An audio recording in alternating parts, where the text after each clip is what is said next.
దేవుని వాక్యంలోకి వెళ్దాం.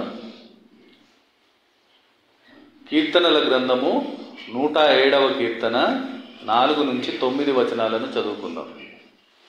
Psalm 107 4 to 9. भजन 107वां भजन 4 से लेके 9 तक.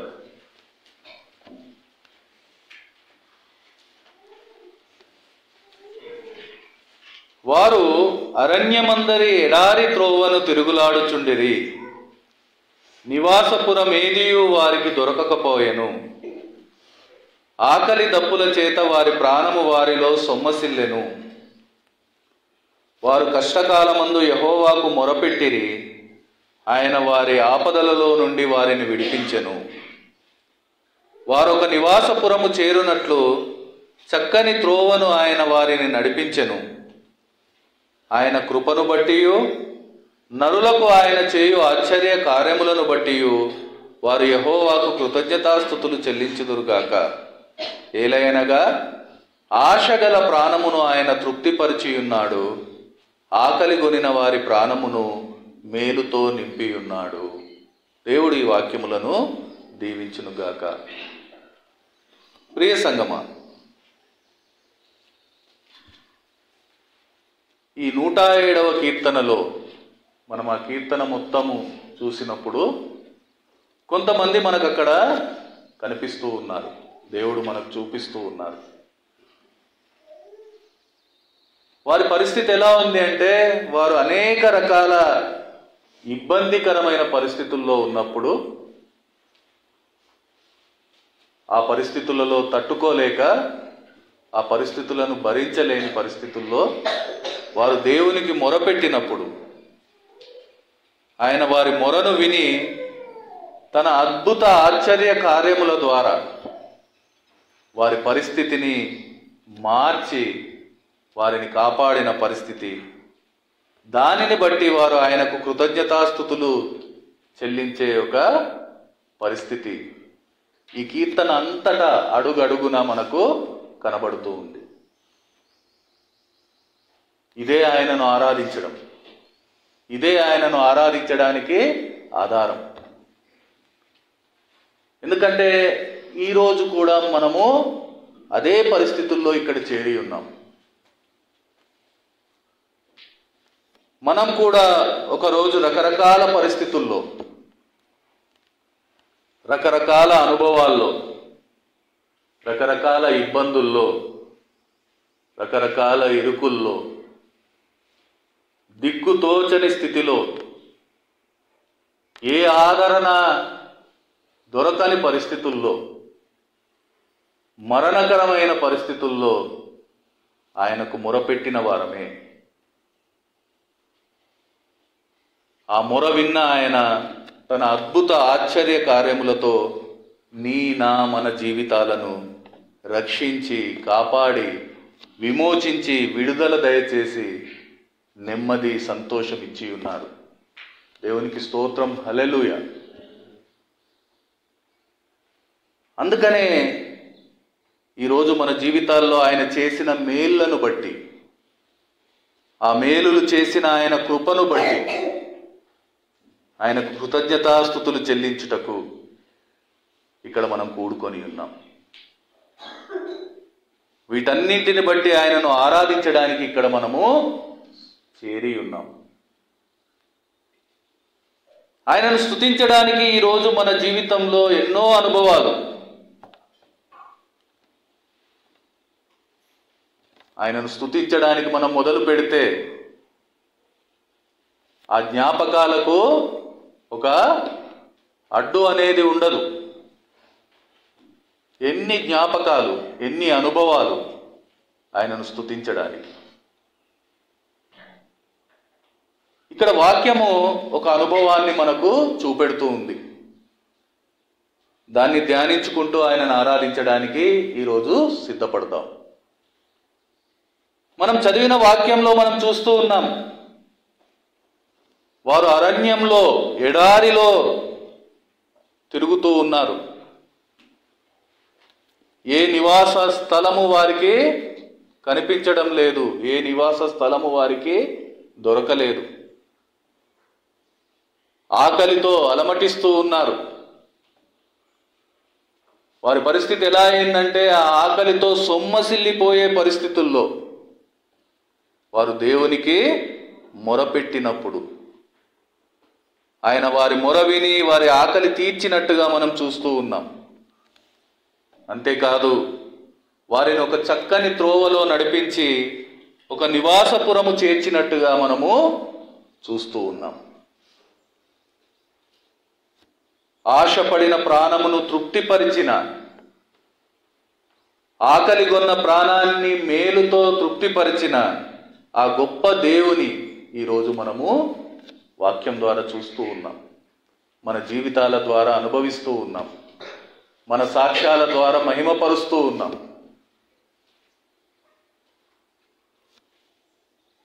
ఈరోజు ఇంకా కొద్దిగా మనం వివరంగా ఈ మాటను అర్థం చేయడానికి కీర్తనలు 145వ కీర్తన 14 నుంచి 16 వచనాలను చదువుకుందాం. Psalm 145 14 to 16. भजन 145 14 से लेके 16 तक. యెహోవా పడిపోవు వారినందరినీ ఉద్ధరించువాడు, కృంగిపోయిన వారినందరినీ లేవనెత్తువాడు. సర్వజీవుల కన్నులు నీ వైపు చూచుచున్నవి, తగిన కాలమందు నీవు వారికి ఆహారం ఇచ్చుదువు.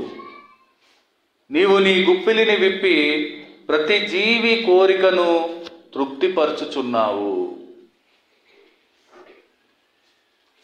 ఎంత గొప్ప ప్రేమ, ఎంత గొప్ప కృప, ఎంత గొప్ప ఆదరణ దేవుడు ఈరోజు మన పట్ల చూపిస్తూ ఉన్నారు.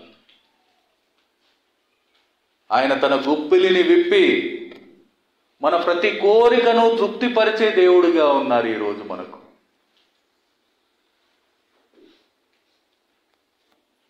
ఆయన వైపు చూచితే చాలు, నువ్వు ఇంకా ఏమీ చేయవలసిన అవసరం లేదు. ఆయన వైపు చూచిన ఎడల తగిన కాలంలో తగిన సహాయం చేసే దేవుడుగా ఆయన ఈరోజు మనతో ఉన్నారు. ఇది చాలదా ఆయనను ఆరాధించడానికి? ఆ కృప గల దేవుడు ఈరోజు మనతో ఉన్నారు. ఆశపడే ప్రాణాన్ని, ఆకలితో ఉన్న పరిస్థితిని తృప్తిపరిచేవానిగా ఈరోజు మనతో మాట్లాడుతూ ఉన్నారు. మన ఆకలిని ఆయన గమనిస్తూ ఉన్నారు. ఈరోజు మనం ఆకలి కొని ఉన్నామా? మన ఆకలి ఎలాంటిది? దేనికోసం మనం ఆకలి కొని ఉంటూ ఉన్నాం? నిజంగా దేనికోసం మనం ఆకలి కొని ఉండాల్సిన అవసరం ఉంది? ఈ విషయాలన్నింటినీ మనము ఈరోజు అర్థం చేద్దాం. ఎందుకంటే అదే మన ఆరాధనకు మూలం కావాలి. ఎందుకంటే ఈ విషయాలన్నీ అర్థం చేసిన వారు ఆ ఆకలితో ఆయన వైపు చూస్తారు. ఆ ఆకలితో ఆయనకు మొరపెడతారు. ఆ మొర విన్న దేవుడు వారి ఆకలిని తీరుస్తాడు. ఆ గొప్ప స్థితిని బట్టి వాళ్ళు ఆయనను ఆరాధిస్తారు. అంటే ఈరోజు మనము ఆ ఆకలిని అర్థం చేయవలసిన వారమై ఉన్నాం. మనం చూస్తే ఆకలి లేనిదే మనిషికి మనుగడ లేదు. ఈరోజు మనిషి అనేక ఆశలను కలిగి ఉన్నాడు. ఆకలిని కలిగి ఉంటూ ఉన్నాడు అనేక విషయాల్లో. చాలామంది ఈ అశాశ్వతమైన ఈ లోకంలో ఉండే ధనము, దానికి సంబంధించిన ఆకలి కలిగి ఉంటున్నారు. ఈ లోకంలో ఉండే ఆస్తులను సమకూర్చుకునే ఆకలిని కలిగి ఉంటూ ఉన్నారు. పేరు ప్రఖ్యాతులు సంపాదించుకోవాలనే తపనను ఆకలిగా కలిగి ఉంటూ ఉన్నారు. సుఖంగా సౌఖ్యంగా జీవించాలి అనే కోరికను ఆకలిగా కలిగి ఉంటూ ఉన్నారు. అధికారము, అందలము ఎక్కాలే అనే ఒక ఆకాంక్షను ఆకలిగా కలిగి ఉంటూ ఉన్నారు. ఇలా వయస్సుతో నిమిత్తం లేకుండా చిన్న పిల్లల నుంచి ముసలి వాళ్ళ వరకు అనేక ఆశలు, అనేక ఆకలులు, ఎన్నో ఆశలు, ఎన్నో ఆకలులు. వాటిని తీర్చుకోవడానికి పరుగులు, ప్రయాసలు, ప్రయత్నాలు, పోరాటాలు, ఆరాటాలు. కానీ మనిషి ఆకలి తీరడం లేదు. ఏ తృప్తి అతనికి దొరకడం లేదు. ప్రయత్నం చేస్తూ ఉన్నారు తమకున్న ఆకలిని తీర్చుకోవడానికి. కానీ ప్రయాస మాత్రమే మిగులుతుంది. ఎందుకంటే మనిషి ఎంతసేపు ఈ శారీరక, లౌకిక, ఈ బహిరంగ ఆకలిని కలిగి ఉంటూ ఉన్నాడు. ఆ ఆశతోనే అతడు ప్రయత్నం చేస్తూ ఉన్నాడు. అంతరంగమైన ఆకలిని అతడు అర్థం చేయలేకపోతూ ఉన్నాడు. ఆ ఆకలిని తీర్చుకునే ప్రయత్నం ఏ రోజు చేయలేకపోతూ ఉన్నాడు. అందుకనే ఈరోజు ఈ లోకంలో ఎంత ధనం సంపాదించినా, ఎంతో పేరు ప్రఖ్యాతులు కలిగి ఉన్నా, ఈ లోకంలో గనులుగా పిలువబడుతున్న మానసిక ప్రశాంతత లేక, అనేక బంధకాలలో చిక్కుబడి, బంధింపబడి, అంతు తెలియని రోగాలతో, మానసిక అశాంతితో రగిలిపోతూ, కృంగిపోతూ, కుమిలిపోతూ, ఆత్మీయ ప్రశాంతత కరువై, తృప్తి లేని, నిరాశ, నిర్జీవమైన స్థితిలో ఈరోజు అనేక మంది జీవిస్తూ ఉన్నారు. కారణం ఒక్కటే, ఆ అంతరంగంలో ఉన్న ఆకలిని వాళ్ళు అర్థం చేయలేకపోతూ ఉన్నారు. అలాంటి స్థితిలో ఉన్న ప్రతి ఒక్కరితో దేవుడు ఈరోజు మాట్లాడుతూ ఉన్నారు. మనిషి గుర్తించలేని ఆ అంతరంగ ఆకలిని ఆయన ఈరోజు మనకు గుర్తు చేస్తూ ఉన్నారు. ఆ ఆకలిని తీర్చుకోవడానికి ఆశపడే ప్రతి ప్రాణాన్ని, ఆ ఆకలి ఉన్న ప్రతి హృదయాన్ని తృప్తిపరిచేవాడను నేనే అంటూ ఆ ఆకలి కలిగి ఉండవలసిన అవసరాన్ని, అది మాత్రమే నిజమైన తృప్తిని ఇస్తుంది అని ఈరోజు దేవుడు స్పష్టంగా మనతో మాట్లాడుతూ ఉన్నారు. సంగమా, అది ఎలాంటి ఆకలి మనం చూడవలసిన వారమై ఉన్నాం. అంతేకాదు ఈరోజు ఆ ఆకలి మనలో ఉందా అనేది కూడా మనము ఆత్మ పరిశీలన చేసుకోవలసిన వారమై ఉన్నాం.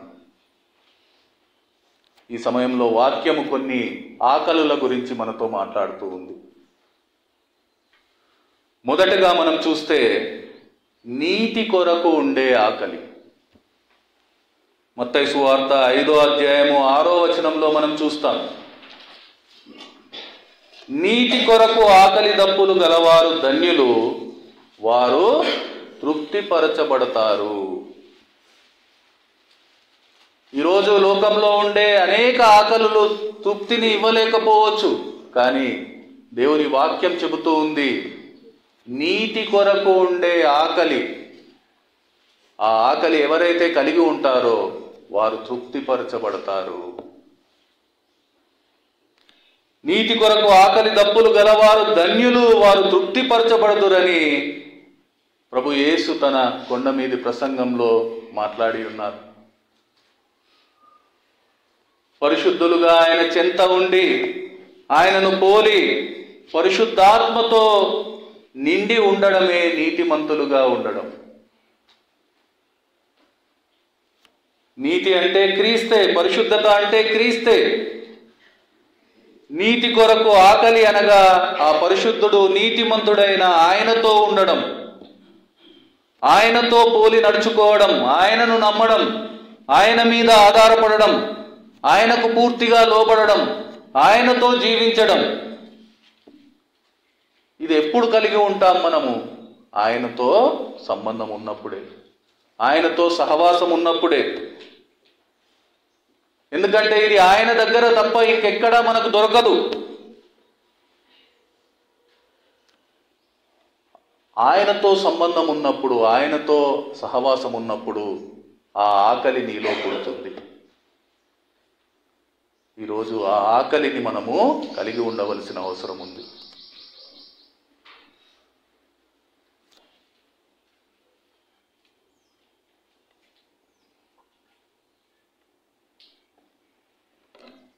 ప్రతి పరిస్థితుల్లో, అది చిన్నది కావచ్చు, పెద్దది కావచ్చు, సమస్య కావచ్చు, నిర్ణయం తీసుకునే పరిస్థితి కావచ్చు, ఇంకేదైనా మన జీవితంలోని ప్రతి చిన్న కదలికలోనూ మనం ఆయన మీద ఆనుకొనుటకు ఉండే ఇష్టమే, ఉండే మనసే నీతి కొరకు ఉండే ఆకలి.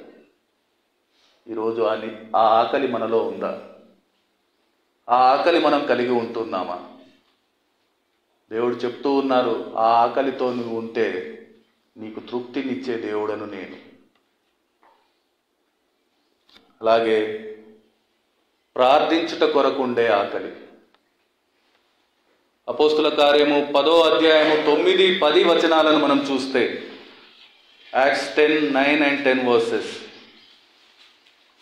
మరునాడు వారు ప్రయాణమైపోయి పట్టణమునకు సమీపించినప్పుడు పగలు ఇంచుమించు 12 గంటలకు పేతురు ప్రార్థన చేయుటకు మిద్దె మీదికెక్కెను. అతడు మిక్కిలి ఆకలి కొని భోజనము చేయగోరెను. ఇంటివారు సిద్ధము చేయుచుండగా అతడు పరవశుడై ఉన్న పరిస్థితిని అక్కడ మనం చూస్తూ ఉన్నాం. మనందరికీ తెలుసు, ప్రార్థన అంటే దేవునితో సంభాషించుట, అనగా దేవునితో మాట్లాడుట, దేవుని మాట వినుట. మనం ఇంకొక రకంగా చెప్పాలంటే మాటలోను మౌనంలోను వ్యక్తమయ్యే ఆత్మలోని తృష్ణే ప్రార్థన.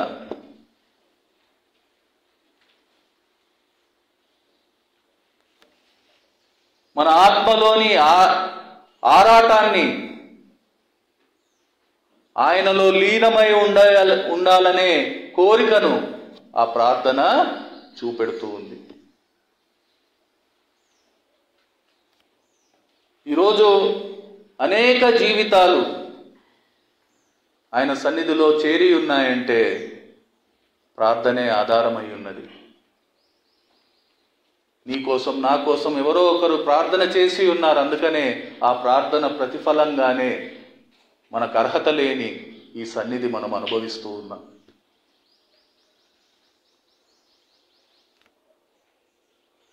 మన జీవితంలో ప్రతి విషయంలోనూ ఆయన చిత్తానికి లోబడి జీవించాలంటే దేవునితో సహవాసం కలిగి, ఆయనతో సంభాషిస్తూ, ఆయనతో అంటుకట్టబడే ఫలభరితమైన జీవితం ఉండాలి. అదే ప్రార్థనా జీవితం. ఆ ఆకలి మనలో ఉండాల్సిన అవసరం ఉంది. సీమోను ఇంట దిగి ఉన్న పేతురును మనం చూస్తూ ఉన్నాం.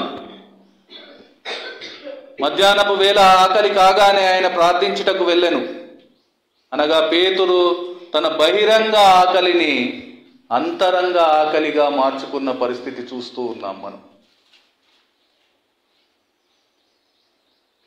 ఈరోజు మన పరిస్థితి ఎలా ఉంటుంది? మన అంతరంగ ఆకలిని అణిచివేస్తూ బహిరంగ ఆకలిని సాధించే ప్రయత్నం చేస్తూ ఉన్నాం.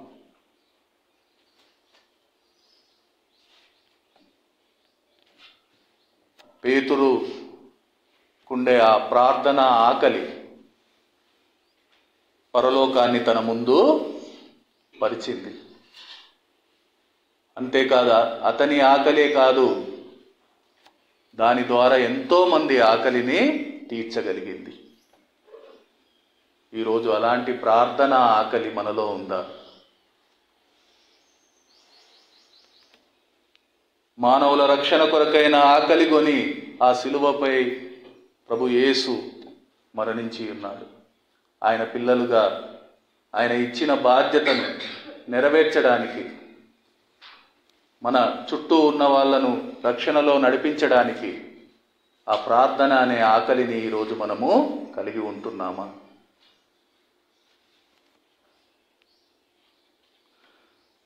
ఒకసారి మనము ఆలోచన చేయవలసిన అవసరం ఉంది. ఎలాంటి ఆకలులను మనం కలిగి ఉంటూ ఉన్నాం? తర్వాత మనం చూస్తే వాక్యం చదువుట కొరకై ఉండే ఆకలి. కీర్తన 119, 131, Psalm 119, 131. అక్కడ కీర్తనకారుడు చెబుతూ ఉన్నారు, నీ ఆజ్ఞల యందైన అధిక వాంఛ చేత నేను నోరు తెరచి ఒగర్చుచున్నాను.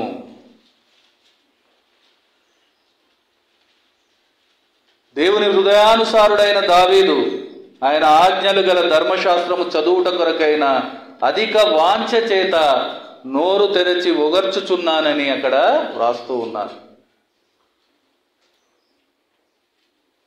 ఒక్కసారి మనము ఆలోచన చేయవలసిన అవసరం ఉంది. ఎందుకంటే నరుడు రొట్టె వలన మాత్రము కాదు కానీ దేవుని నోటి నుండి వచ్చు ప్రతి మాట వలన జీవించును అని వ్రాయబడిన వాక్య ధ్యాన ప్రకారము ఆయన వాక్యము కొరకైన ఆకలి మాత్రమే మనిషిని నిజంగా జీవింపజేస్తుంది, నిజంగా బ్రతికిస్తుంది. కీర్తనలు 119, 50లో మనం చూస్తే, నీ వాక్యము నన్ను బ్రతికించి ఉన్నది, నా బాధలో ఇదే నాకు నెమ్మది కలిగించుచున్నది.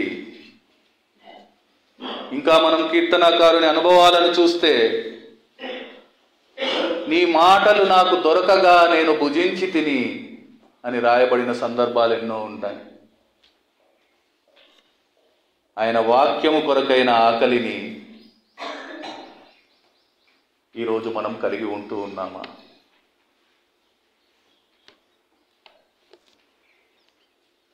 ఈరోజు మన ఆత్మీయ ఆకలిని తీర్చడానికి ఆయన వాక్యం అనే ఆహారాన్ని మన కోసం ఉంచి ఉన్నారు.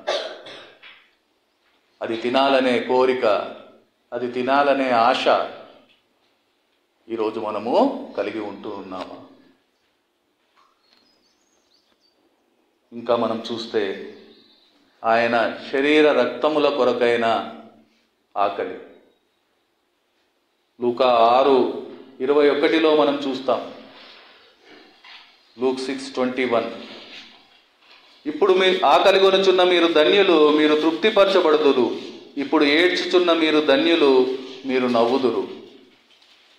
అలాగే లూకా 22:15 మనం చూస్తే, అప్పుడు ఆయన, నేను శ్రమపడక మునుపు మీతో కూడా ఈ పస్కాను భుజింపవలనని మిక్కిలి ఆశపడి తిని. ఆయనకుండే ఆకలి ఏంటి? ఆయన ఏ ఆకలి కలిగి ఉంటూ ఉన్నాడు? ఏ ఆశ కలిగి ఉంటూ ఉన్నాడు?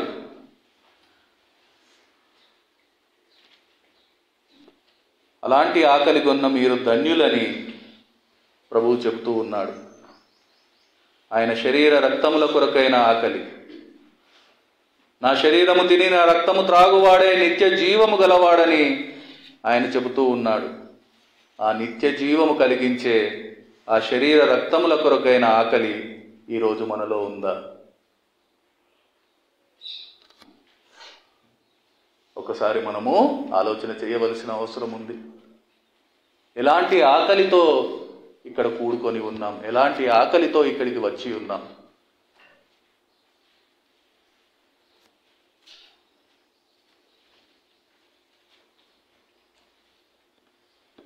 మనం ముందు విన్నాం, సువార్త కొరకు ప్రకటించే ఆకలి, సువార్త ప్రకటించాలనే ఆకలి. అది ఈరోజు మనలో ఉందా? 1 కొరింథీయులు 4:11లో మనం ఆ మాట చూస్తాం. ఈ గడియ వరకు ఆకలి దప్పులు గలవారము, దిగంబరులము, పిడిగుద్దులు తినుచున్నాము, నిలువవరమైన నివాసము లేకయున్నాము. అయ్యో, నేను సువార్తను ప్రకటించకపోయిన ఎడల నాకు శ్రమ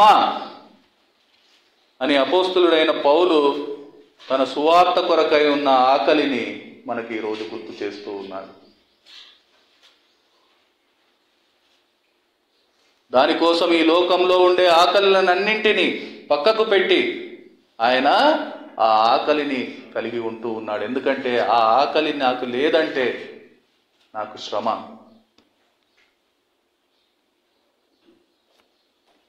ఆయన తన జీవిత కాలం అంతా తన ప్రయాణాలలో ప్రకటించాడు, తను నడిచిన ప్రతి చోట ప్రకటించాడు, తన జీవితపు ప్రతి పరిస్థితుల్లో ఆ ఆకలిని కలిగి ఉన్నాడు.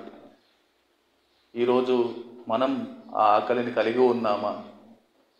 ఒకవేళ కలిగి ఉంటే ఎక్కడ దాన్ని చూపెడుతూ ఉన్నాం? ఆయన ఆకలి కలిగి ఉన్నాడు కాబట్టే నేనైతే క్రీస్తు నామం ఎరుగని చోట్ల సువార్త ప్రకటించవలనని మిక్కిలి ఆశగలవాడనై ఉండి అని రోమీలకు రాసిన పత్రికలో చెప్తూ ఉన్నాడు. ఈరోజు మనం ఎక్కడ ప్రయత్నం చేస్తూ ఉన్నాం? ఎక్కడ మన ఆకలిని చూపెడుతూ ఉన్నాం? ఎలాంటి ఆకలిని మనము కలిగి ఉంటూ ఉన్నాం? తర్వాత మనం చూస్తే ఆత్మ ఫలములకై ఉండే ఆకలి. మత్తయి సువార్త 21:18, మాథ్యూ 21:8. ఉదయమందు పట్టణమునకు మరలా వెళ్ళుచుండగా ఆయన ఆకలి కొనెను. ఈ సంఘటన మనందరికీ తెలుసు. మన ప్రాణప్రియుడు ఈ లోకంలో ఉన్నప్పుడు ఇజ్రాయేలీయులు అను అంజూరపు చెట్టు ఫలములు ఆశించి వారి నుండి ఆచారం అనే ఆకులు తప్ప మరేమీ కనుగొనలేని ఒక పరిస్థితి అక్కడ మనం చూస్తూ ఉన్నాం. అందుకనే ఆయన ఆకలిని తీర్చలేని ఆ అంజూరపు చెట్టు మన ముందు ఒక ఉదాహరణగా ఉంచబడి ఉంది. ఫలవంతమైన ఆత్మీయ జీవితం కలిగి ఉండాలనే ఆకలి ఈరోజు మనలో ఉండాల్సిన అవసరం లేదా? ఆ ఆకలి మనం కలిగి ఉంటున్నామా?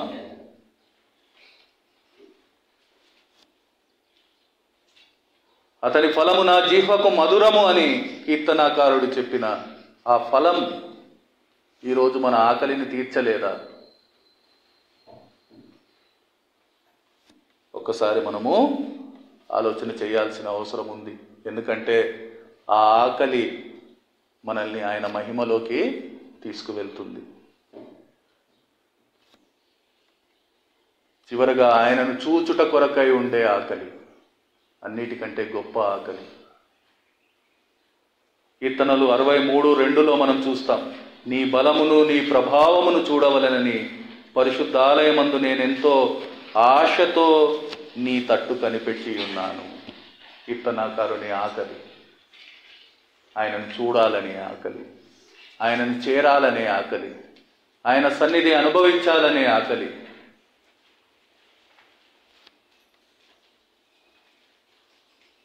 నీ మీద ఆశ చేత నా శరీరము కృషించుచున్నది అని అతను చెప్తూ ఉన్నాడు. జీవము గల దేవుణ్ణి దర్శించుటకు నా హృదయము ఆనందంతో కేకలు వేయుచున్నది అనే మాటలు వింటూ ఉన్నాం. ఒక్కసారి ఆలోచన చేద్దాం సంగమా. ఆయనను చూడాలనే ఆకలితో ఈరోజు నీ శరీరం కృషించిపోతుందా? ఆయనను చూడాలనే ఆనందంతో ఈరోజు నీ హృదయం గంతులు వేస్తుందా?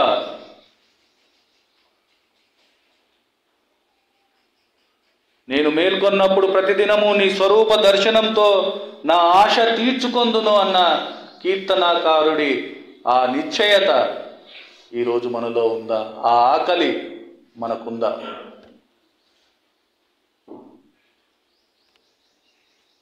అలాంటి ఆకలి నేను కలిగి ఉన్న ఎడల నీ ఆకలిని నేను తీరుస్తానని దేవుడు మాట్లాడుతూ ఉన్నారు. నిన్ను తృప్తిపరిచేవాడను నేనే అని ఆయన ఈరోజు మనతో మాట్లాడుతూ ఉన్నారు. ఈరోజు నీవు ఏ ఆకలితో ఇక్కడ చేరి ఉన్నావు?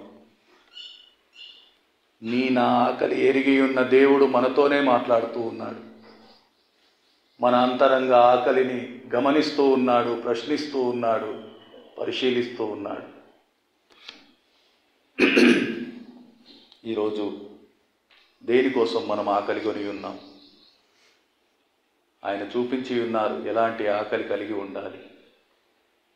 అలాంటి ఆకలితో ఆయన చెంత చేరి ఆ ఆకలి తీర్చుకొనుటకు ఆయనకు మొరపెట్టేవారిగా మనం ఉన్నప్పుడు ఆయన మనల్ని ప్రతి ఆకలిని తీర్చే దేవునిగా, తృప్తిపరిచే దేవునిగా ఈరోజు మనందరి ముందు నిలిచి ఉన్నారు, మనతో మాట్లాడుతూ ఉన్నారు. ఆ గొప్ప దేవుని, ఆయన కృపను బట్టి, ఆయన చేయు ఆశ్చర్య కార్యములను బట్టి కృతజ్ఞతాస్తుతులు చెల్లించుకుంటూ ఆరాధించుకోవడానికి మన హృదయాలను సిద్ధం చేసుకుందాం. ఆరాధన చేసుకుందాం.